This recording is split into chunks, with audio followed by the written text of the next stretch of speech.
Neighbours, everybody needs good neighbours with a little understanding. You can find the perfect blend. Neighbours should be there for one another. That's when good neighbours become good friends. Oh, it was slow, thank goodness. Gave me a chance to catch up on some work. I've got some more tests this week. Hey, I saw Mrs. Gibbons on the way home. She said to say hi. Have the cops got any more clues as to the guys who threatened Vicki yet, or...? Well, Graham spoke to them earlier today. They're still working on it, but they're doing their best. That was one day I could have done without. No more peace and quiet around here for a while. Where are you going? To my room, to work, okay? Okay.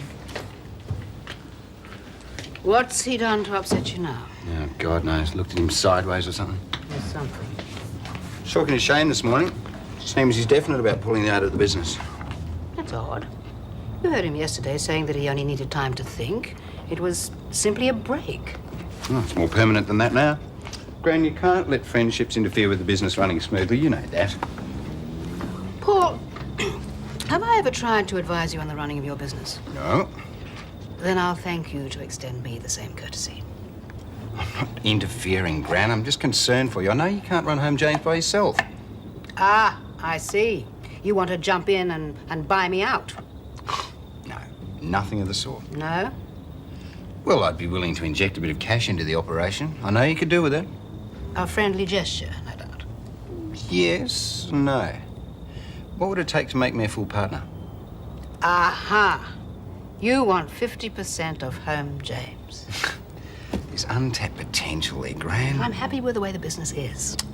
Come on, Gran. You're a reasonably astute businesswoman. Yes, sufficiently astute not to hand over 50% of my business to anyone. I'm not asking you to hand it over. Should I decide to take you up on your very kind offer, the percentages would be 51-49 in my favor.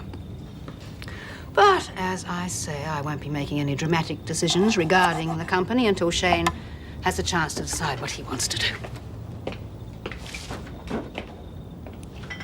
You know, we really are very grateful for everything you've done for Vicki, Clarke. Just looking after my own, that's all. I've always looked on Vicki as the little sister I never had. I'm sure she looks on you as a big brother. Wouldn't you say so, darling? He's always had a knack of bridging the generations. Except when it comes to the old man. Well, she seemed very happy tonight. Almost her old self. Except she wouldn't go to bed without a nightlight. Scared of more bad dreams. I tell you what, if I could get my hands on You'd that... do the sensible thing and call the police, wouldn't you? It's hard to say. No, it's unlikely the bloke will ever be caught anyway. Oh, sweetheart, I thought you said you were sleepy. I was, but not anymore. I was kind of wondering where you were. We're right here. And the only place we're thinking of going is to bed. And soon. It's been a long day. Is that for me? Oh, well, if you keep smiling, I might let you play in it sometimes. George Mark II, I call it. Mark III, Uncle Clive. It's a funny coloured tail for a George. Ah, but this is no ordinary George. There's a story attached to this beast. Tell me. It's a long one. I don't mind. I think we can safely turn in early. Well, what I want you to remember is that its tail wasn't always this colour. Once it used to be just plain brown, like 95% of the other horses around the place. So what happened? Well, one day, George was ambling around the paddock and he came across this battered old suitcase. And it said, if found, please return to the tree at the bottom of the paddock. So he picks up the suitcase and it falls open. Oh, thank you. I keep telling you, Uncle Tom, there's no ill feeling between us. Everything's cool. Just want to be on my own for a change, that's all. Well, fair enough, as long as that's all there is to it. It is. Cheers. Another one? No, thanks. I think I'll call it a night. Oh, go on. One for the road. Not that you got much road to travel, now that you're shacked up in Jack Lassiter's caravan. Do I get the impression that you're not too keen to tear home to the hen house? You could safely say that. Oh, well. Stay in your room and keep your door locked, Uncle Tom. You'll be right, son. Your Madge will go crook anyway, especially now that Susan's there. That's your problem. All right. See you, Alex. See you, mate. Gents, what'll it be? Detective Senior Sergeant Matthews, Detective Davies. We're just making a few inquiries. Seems there's been quite a few burglars in the area lately. And really, I hadn't heard. Well, I have, and I reckon it's a lousy thing to have happen to you. Mongrels, they should be locked up. Yeah, well, that's why we're investigating. Whoever it is seems to know the habits of the residents pretty well. Probably a local. Not even safe in your own backyard, eh? You let us know if you hear or see anything suspicious? Sure. Yeah, you can count on it, mate. Good on you. Cheers. You know, it's a funny thing. I've never been mixed up with the law in my life.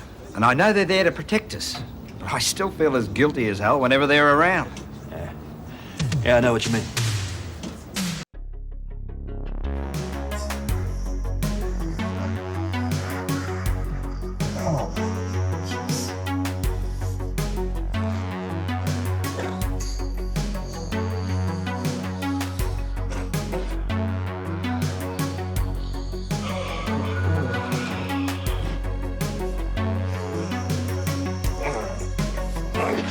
Don't even think about it.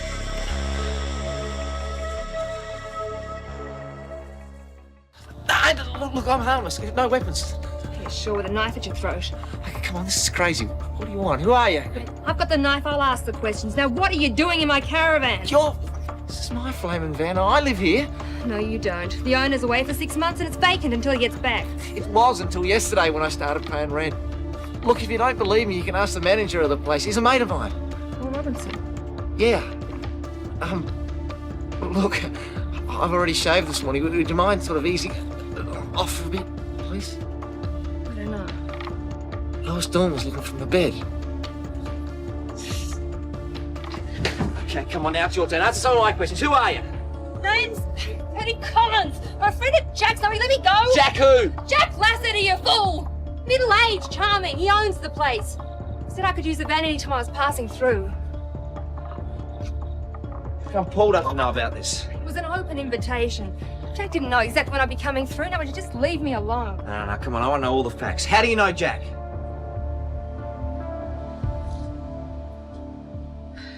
G'day. Tom, I really don't want to talk to you. Oh, well, that's a fine how do you do. Shane was right. It's a waste of time. Night, Lenny. Mum?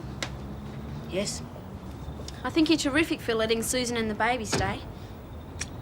You really didn't give me much choice in the matter, Charlene. Suppose I didn't, in a way. But then you were always able to manipulate me. I was worried about Sam. And his mother. Yes. Charlene, would you tell me just one thing? This woman broke up our supposedly happy home. How come her feelings are so much more important to you than mine? They're not. But you're okay, Mum. Susan's got nowhere to go. There's always the YWCA. I don't expect you to like her, but she's been mucked around by Dad just as much as you have. My heart bleeds for her. Look. When Susan was in hospital, she found out that Dad had been fooling around with someone else. All I understand is that with this woman under my roof, there's more trouble in my family. There's nothing new about you and I bickering. No, and Shane's left home, or hadn't you noticed? Well, you can't blame Susan for that. No, of course not. Anyway, I don't want to discuss it anymore. And so I just ride from town to town and take work where I can find it. Any particular sort of work? Anything honest that pays at the end of the week. Pretty lethal sort of weapon, that. My security blanket. You wouldn't believe some of the creeps you meet on the road. No, I don't suppose anyone would want to argue with it. No, which is a good thing, really. Because I doubt very much if I could actually use it. Oh, I've got a bike myself, actually. Oh, no, that thing outside belongs to you. It's not that bad. Hanging on to it for sentimental reasons, are we? Actually, I won it in a darts game. So what did the loser get? 2 of them? That probably is pretty fair. No, I've always been pretty good with my hands, though, and I figure that I should be able to whip it into shape without too much trouble. How do you get on for repairs? It must bite into your budget quite a bit. Only the occasional part. I do most of the work myself. Oh, really? Don't have any choice. Something goes wrong and you're 100 k's from anywhere, there's no point in wailing for a mechanic to come and fix it up. Yeah, I guess so. Look, Paddy, now that I know who you are, and, well, that you're more than able to look after yourself. How about nicking off and letting me get to bed, hey? I got here first. All right, I'll toss you. The loser gets the floor. Now, you couldn't be fairer than that. I'll go along with that. My nickname used to be Lucky.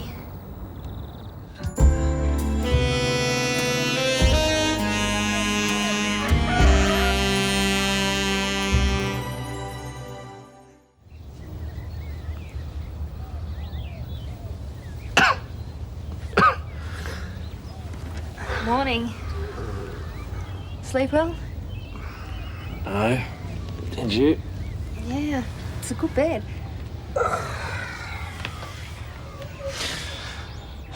Suppose I should make you a cup of coffee or something. Oh, that'd be lovely, Shane.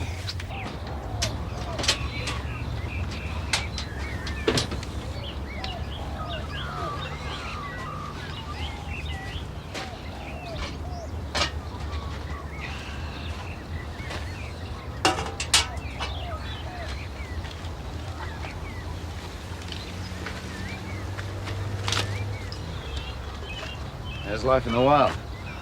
Came out here this early to ask me that? No, I came around to apologise for the way I spoke to you yesterday, actually. Gee, mate, that's good of you. Also, I was wondering what you're doing. Well, as far as Gran's concerned. She can't run home James on her own. I was just wondering if you'd quit for good. Sounds to me like you've got more than a passing interest in this. You think you're going to the business side of things by any chance? I'd consider it if Gran asked me. Same as I'd consider any business propositions, you know that. But this one in particular.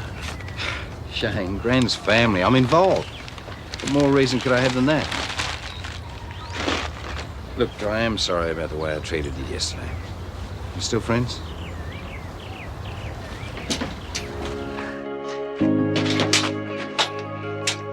You don't muck around, do you? All right. Hi there. You know, mate, sometimes I envy you being such a crash-hot businessman. Then I think about how I've got it all over you as far as women go. I figure, well, I'd rather be me. Sure, right, eh?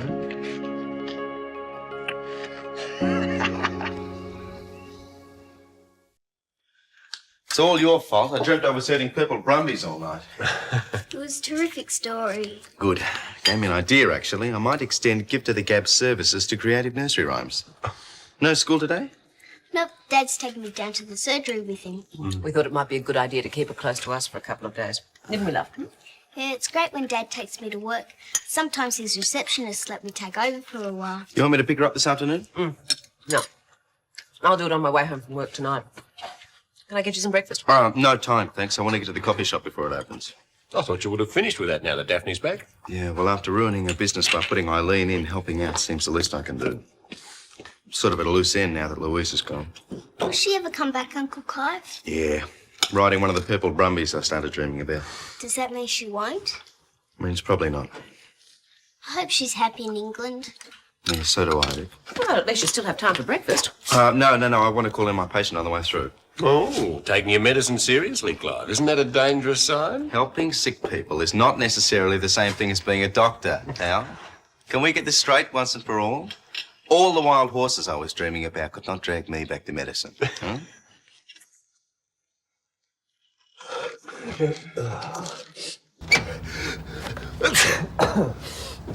Thanks, mate. Damn dog's disease, this. Well, you don't sound the best. Felt as if I died a couple of days ago. You don't think you should see a doctor about it? Yeah, I wouldn't mind, but I don't want to leave you in the lurch here. Oh, look, it won't be easy this morning, but I'll get Ron to do the afternoon shift, and if it gets too busy, Shane, give him a hand. Oh, that'd be really great. I'll try and battle my way through as long as the customers don't mind. You okay, sure? Yeah. I tell you what, if I drop dead, I'll get someone to give you a call. Good man. Tell you what, it's nice to have somebody thoroughly professional working for me for a change. Oh, no, mate. I just know what time my bread's buttered. Hello, waterhole.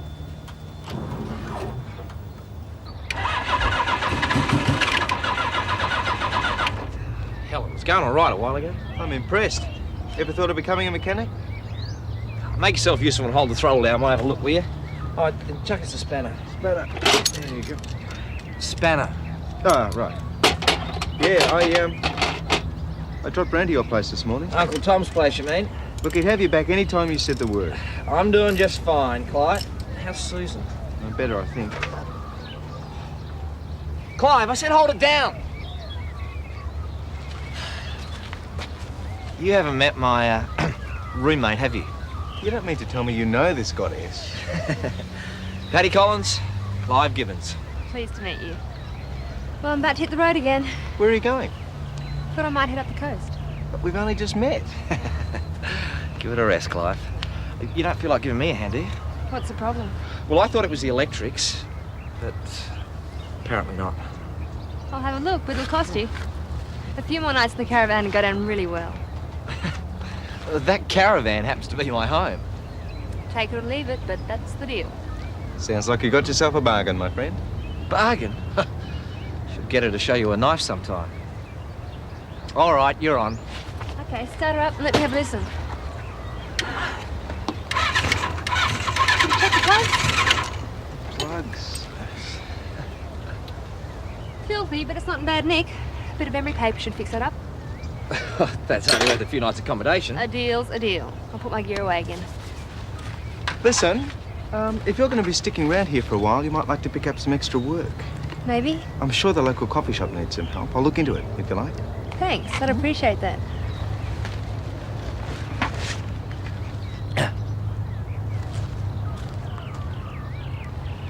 Back off, will you? Hey, I could be wrong, but I didn't detect any strong bonds of romance between you and Paddy. I've only just met her. Well, pardon me for saying so, but she's up for grabs, isn't she? Huh?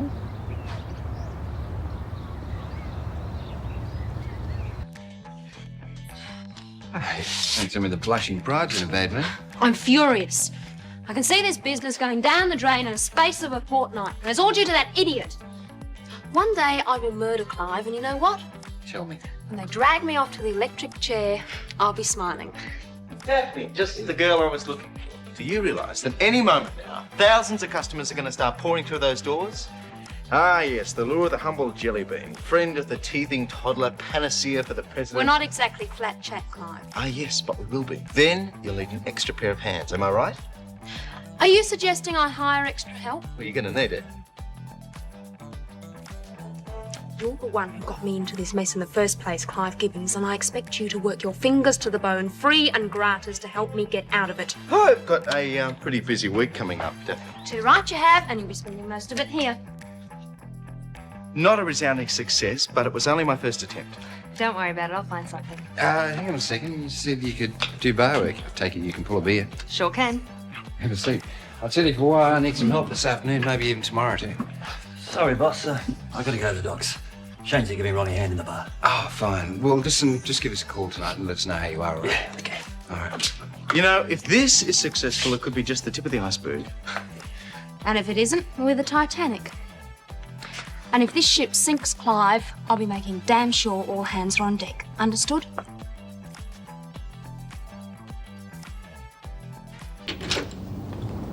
Oh, great. Glad you're still here. G'day, Alex. How are you, mate? Listen, can you fit me in for a consultation? What's up? It's this rotten flu. Just can't seem to get rid of it, mate. Oh, no problem. My receptionist left early, but I'm sure I can smuggle you in. Okay, thanks. Just wait here, won't be a second. Righto. Sorry, love. Got to work. Alex Carter's here, barman and local hero. He's the one who saved Shane from going to jail, remember? Oh, him? Did you say he was a barman? Mm-hmm. Down at the waterhole.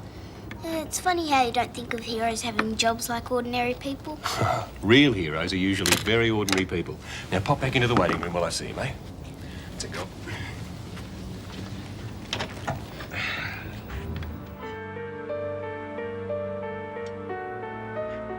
Daddy, that's him. He's the one who tried to steal your stamps. He's the one who said he'd kill you and Mum if I told. You sure? I couldn't forget him. Oh, you must be mistaken, darling. Alex isn't a thief. Daddy, that's him. Found a replacement for you, mate. Ron, this is Petty. She's going to be helping you out for a while. Oh, g'day. G'day. Hi, So, you know how everything operates, mate? I'll manage. I think this lady knows how to manage herself in most situations, mate. Oh, which reminds me, it's your turn to sleep on the floor tonight. You're no gentleman, you know that, don't you? I know it. My conscience is killing me. You slept on the floor last night, did you? We have an agreement. Don't blame me, it was your idea to toss the coin. Listen, Paddy, you wouldn't mind having a late dinner with me tonight, would you? Sort of a thank you for standing in at such short notice. Well, that sounds reasonable. As long as you don't mind waiting till after 10 o'clock. It's a deal then? Deal. All I want you to do is to wait in here until I come and get you. Just be as still and as quiet as you can. What are you gonna do? I don't really know. Why didn't I just go and tell Mum to phone the police? We'll do that when the time's right. Now, shush. Sit tight. I won't be long.